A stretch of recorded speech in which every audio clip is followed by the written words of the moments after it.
अल्हम्दुलिल्लाह रब्बिल आलमीन वस्सलातु वस्सलामु अला खातमिन नबिय्यीन या रब्बल मुस्तफ़ा जल्ल जलालुहु व सल्लल्लाहु तआला अलैहि वसल्लम।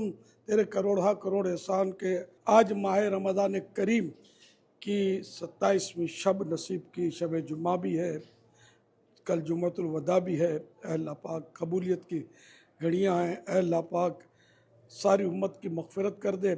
अल्लाह पाक खुसूसन मेरे ज़रिए जो गौस पाक के मुरीद हुए या जो तालिबीन हैं, अल्लाह पाक इनकी जायज़ मुरादों पर रहमत की नज़र फरमा, इनकी बीमारियाँ परेशानियाँ दुख दर्द दूर कर दे, रोज़ी रोज़गार में खैर व बरकत दे, बे औलादों को नेक औलाद आफ़ियत के साथ ऐसी अता फरमा जो आँखें ठंडी करे, नेक बने और माँ बाप की फरमाबरदारी करे।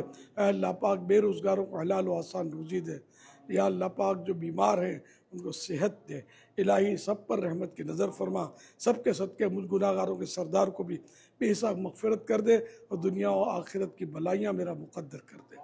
आमीन बिजाहि ख़ातमिन नबिय्यीन सल्लल्लाहु तआला अलैहि व आलिहि वसल्लम। सल्लू अलल हबीब सल्लल्लाहु अला मुहम्मद।